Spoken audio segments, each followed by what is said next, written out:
everybody. Welcome to the Variety Hour of the Strategy Room. I'm Diane Macedo, here with Lifehouse, otherwise known as Jason Wade, Bryce Soderberg, Ben Carey, and Ricky couldn't be here because he has the flu, but I want to say Woolstenhume, just so he can hear that I know how to pronounce his name. He's really going to appreciate that. He's sensitive. All right, so you guys might know Lifehouse from many, many songs, but Hanging by a Moment was what put you on the map. That was back in 2001.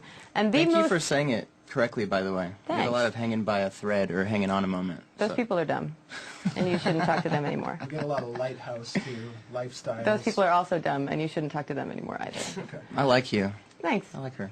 Thank you. Hear that?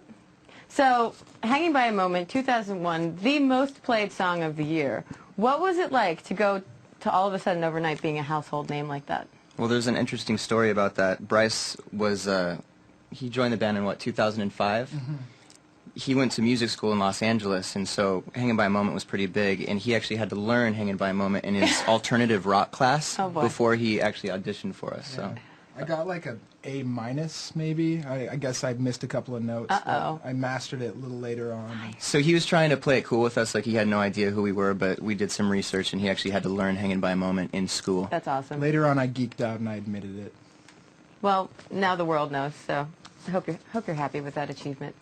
It paid off, right? You can thank your teacher now. It worked. So the new single's halfway gone. I've already heard it. I've already fist pumped to it in the car while taking a few road trips. I will admit. Fist pumped? A fist pump. On like on the roof of the car? Oh, and I made everybody else join me. Really? Yeah. Oh, sure. I was driving. That was part of the requirement of being in my car. Whenever I do this, you have to join me. You got kind of fun to go on road trips with, huh? Oh yeah.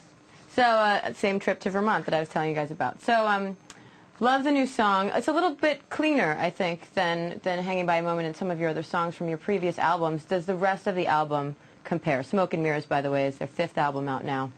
So tell me about the new album, because just the single, I think, is a little bit kind of a cleaner sound.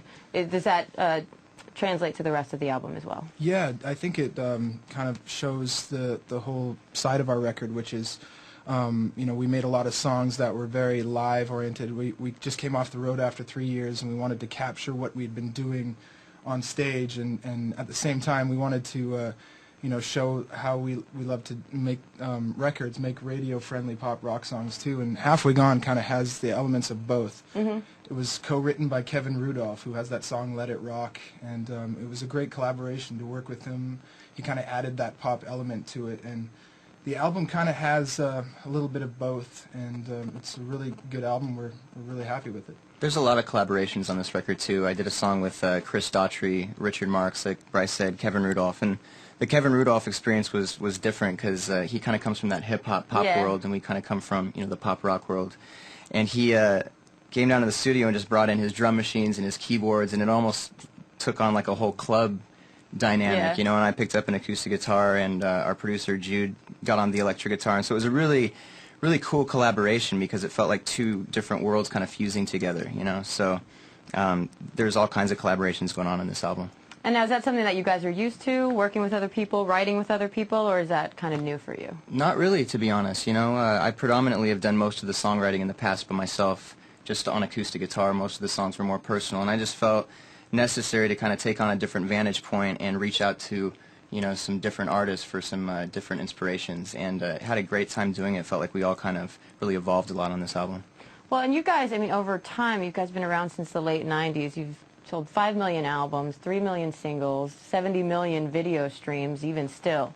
How do you manage to stay relevant over so much time? Because especially now, it seems like people are here today and gone tomorrow, and you guys have done a pretty good job of being staples in the music industry. Halfway Gone's already soaring to the top of the charts. So do you find that difficult? I think a big thing for us is to not try to reduplicate the last album just because it was successful or because we had a hit, but to continue to take each record as its own entity, and to continue to try to push forward sonically and try some new things, you know, and I think that's kind of a, you know, a true testament why we're still around, and plus we've just toured relentlessly over the last 10 years, you know, so we've really put a lot of time in on connecting to our fan base.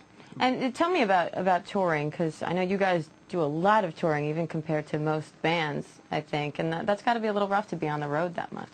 Yeah, no, it's great for us. Like I said, we love playing live. It's a really big part of our you know, element is Lifehouse. We love touring. We love going into the studio. Elements of both are great. Right now, we were in the studio for a year and a half on this record. We spent a lot of time, growing as a band and going and seeking out different directions. And now we're ready to tour, and we'll probably be on the road for a good 2.5, 3 years, hopefully, on this record. So it's important to us. I can't imagine being on the road for 2.5, 3 years.